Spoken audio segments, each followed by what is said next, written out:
ഗംഭീരമായിട്ട് നടത്തണമെങ്കിൽ അടുത്ത ബഡ്ജറ്റിന് മുമ്പ് ചത്തോ. ആട്ടിത്തിരി ഒച്ചത്തിലായിരുന്നെങ്കിൽ പന്നിപ്പടക്കം കയ്യിലിരുന്ന് പൊട്ടിയാല്. വേണ്ടതിനും പറയോടാ. എന്താ ഇത്? ഇതാ നോക്ക, ഇത് പടക്കം പോലുണ്ടല്ലോ. ആ കണ്ട പടക്കം പോലിരിക്കും. ഇതെന്താന്നറിയോ? മുതല് ലോകത്തെ ഏറ്റവും വില കൂടിയ പലഹാരങ്ങളിൽ ഒന്നാണ്. ഇതോ? എന്താ തിന്നു നോക്കുന്നോ?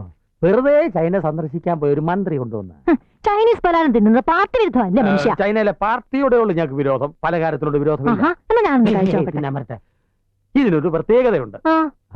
എന്ത്? 3 ദിവസം ടിന്നിലടച്ച് ഭദ്രമായി സൂക്ഷിച്ചെങ്കിൽ മാത്രമേ യഥാർത്ഥ രുചി കിട്ടൂ. ആണോ? ആണ്. നീ ഇത് മറ്റാരോടും പറയണ്ട. ടിന്നിലടച്ച് ഭദ്രമായിട്ട് സൂക്ഷിക്കേ. 3 ദിവസം കഴിയുമ്പോ എന്നെ ഓർമ്മപ്പെടുത്തണേ. 100 കൂട്ടം കാര്യങ്ങളാ തലയില്.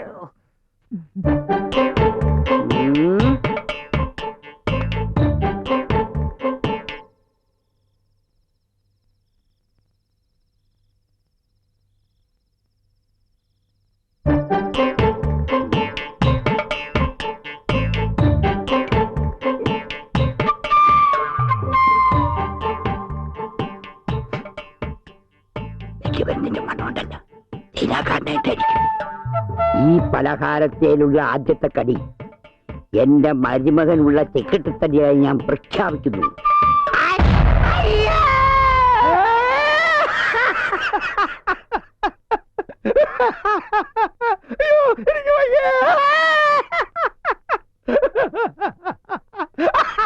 എനിക്ക് നീ ആ മുഖത്തോട്ടൊന്ന് നോക്കിയേ. ഇപ്പൊ നിന്റെ തന്തയുടെ മുഖം ശരിക്കും ഒരു മമ്മി പോലില്ലേ? ഈജിപ്തുകാര് കണ്ട ഇയാളെ ഇപ്പൊ തന്നെ പൊക്കിയെടുത്ത് പിരമിഡിനകത്താക്കും. ഇയാള് കുഴിച്ച കുഴി വെറുതെയാവും. നമുക്ക് ആ കുഴിയിലെ വാഴ വെക്കാം, ഇല്ലയോ? അതോ ചേമ്പ് വെക്കണോ? അതോ